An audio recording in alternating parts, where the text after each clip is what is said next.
Hello, friends, fiends, and fellow YouTubers, and welcome to episode 658 of the Daily Comic and Collectible.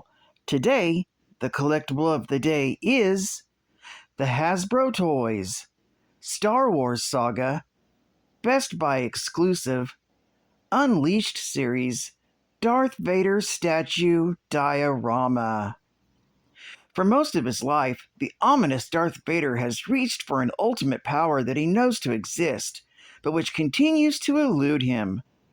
Although he has achieved an extraordinary lethal degree of skill with the Force, and is a much feared commander in the Empire, he continues to burn with a dark, ravenous yearning for the power that will satiate the restless hunger within him. A terrible confrontation with his destiny left him horribly scarred and mangled, and it was only by becoming half man, half machine that he continued to survive. Although devoted to the dark side from then on, he still carried within him the remnants of the good-hearted boy he was long ago. After trying to lure his son to the dark side and failing, he and his son faced each other in a final confrontation, and it's his son's refusal to end his father's life that reawakens the long-suppressed spirit of Anakin Skywalker. This powerful and meticulously designed 8-inch scale artist-interpreted sculpture captures one of the most compelling Star Wars characters in his rawest and electrifying moments. The innermost emotions and essence is frozen in time with amazing artistry and detail. The second 8-inch scale Darth Vader figure in the Unleashed line, this dynamic sculpture captures the Dark Lord of the Sith in mid-leap from the Bespin gantry down to the momentarily fallen Luke Skywalker during the climactic duel from The Empire Strikes Back. Possessing an incredible amount of detail from the billowing cape to the contours of Vader's armor, this incredible figure is a must-have for the Star Wars fan. The tubed version was a Best Buy exclusive from 2005, timed with the release of the DVD of Revenge of the Sith. This figure was released by Hasbro Toys. Now, the comic of the day is Star Wars, Volume 1, Issue number 29, with a cover date of November 1979. This is part 3 of 5 in this story arc series, with story by Archie Goodwin, art by Carmine Infantino, and cover by Carmine Infantino, and Bob Wyacek. This issue is titled Dark Encounter. The story opens in the detention block of a Star Destroyer. Darth Vader is torturing a prisoner who knows the location of Tyler Lucian, a rebel deserter who knows the identity of the man who destroyed the Death Star. The man screams, disturb even Imperial stormtroopers, and the commander of the vessel, Molshive Wormus. Meanwhile, in a cantina on Centaurus, the cyborg bounty hunter, Baylor Valance, is searching for the same man, getting into a gunfight and using his cyborg strength to crush the hand of the bartender until he reveals his location. As he leaves, 2 stormtroopers stop him, and he uses his bounty hunter credentials. But when they notice he's a cyborg, he's forced to gun them down. Valance then tracks his prey to the guest towers at Ruby Flame Lake, a former holiday destination now polluted and abandoned because of the Empire, where he finds Tyler Lucian. Lucian tries to bargain for his freedom with the information about the destroyer of the Death Star, but Valance doesn't want it as he already knows Luke's identity. Lucian flees into a defensible position in the nearby tower, as Valance is distracted by the arrival of Darth Vader's TIE Fighter. Meanwhile, on Yavin, C-3PO meets up with the recently repaired R2-D2, and Luke discovers that Leia has left on a mission by herself, which he is angry about. But General Dodonna reminds him that she is capable of more than just being a figurehead, and offers to send Luke on a mission to distract him from Leia's danger. Back at Ruby Flame Lake, Valance and Vader face off outside the guest tower, where Tyler Lucian is hiding.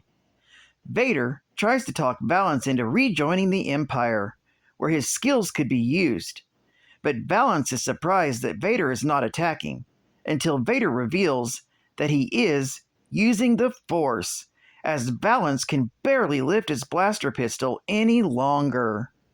However, with a blast from his cyborg hand, he distracts Vader's Force use, and the two fight on rickety wooden walkways over the burning lava of Ruby Flame Lake. After a struggle, Vader finally emerges triumphant, but Valance has made it clear that he dies for a cause that the man who destroyed the Death Star symbolizes, a galaxy where even a cyborg like him would be accepted. As his body falls into the lake and is burnt away, Vader turns to the tower, only to see that Lucian has overheard their talk and willingly sacrifices his life by leaping from the tower into the burning lake to avoid Vader obtaining the information. Vader then returns to his Star Destroyer, and after overhearing two stormtroopers discuss how they're looking forward to getting off duty and removing their armor, he orders an alert status where even off-duty personnel will need to remain in their armor. This story is continued in Star Wars, issue number 50, from August of 1981. Geek Fact: this issue is considered a minor key issue, featuring the first appearance of Tyler Lucian.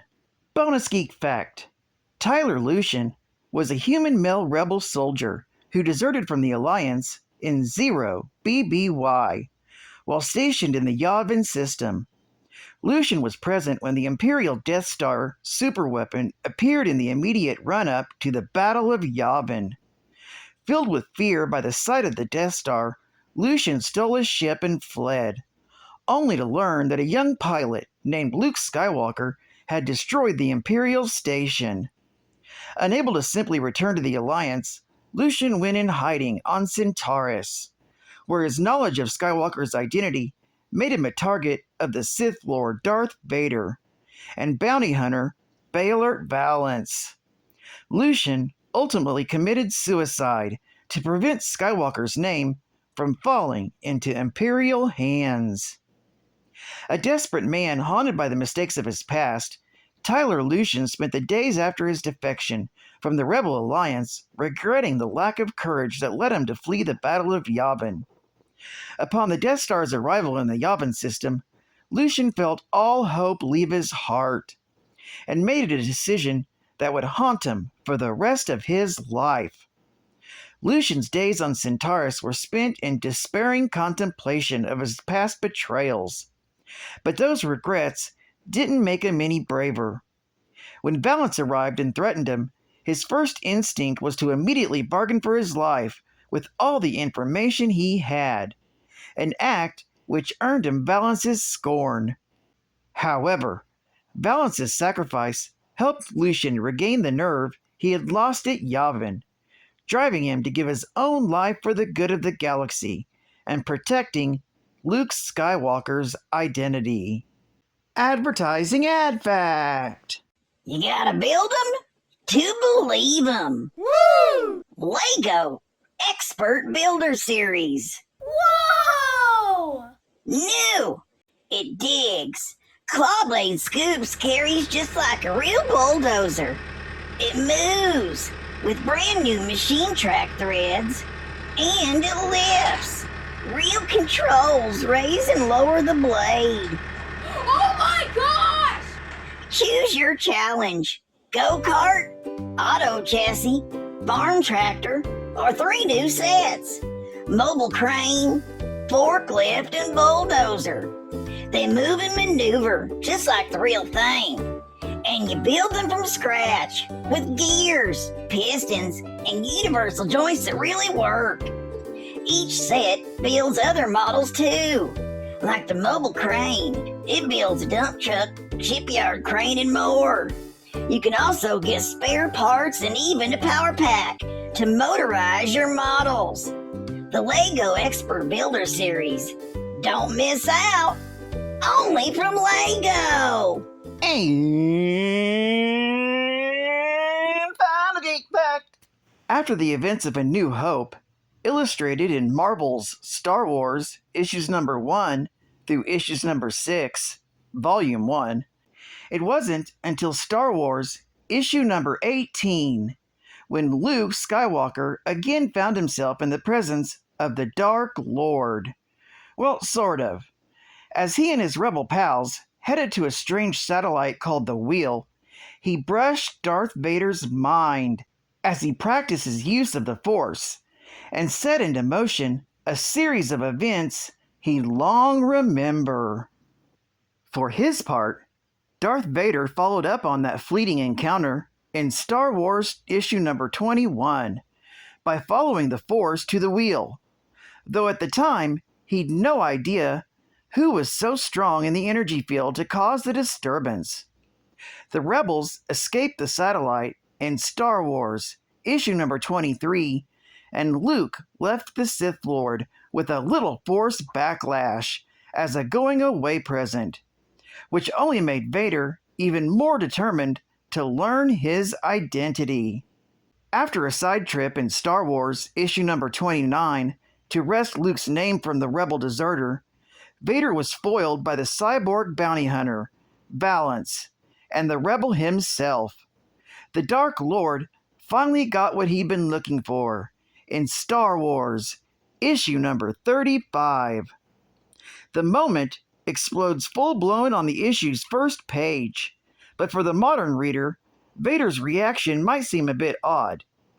He's glad to have the information, but shows no signs of recognition for the name Skywalker. Of course, this was early 1980 and before The Empire Strikes Back, so no one outside of George Lucas knew the truth of the relationship between the Imperial Terror and the farm boy. Well, I'd like to thank you for joining me for another Daily Comic and Collectible, and I hope to see you again Monday for Part 4. This is Cat Fan Comics Man, and I'll catch you on the flip, baby. Over and out.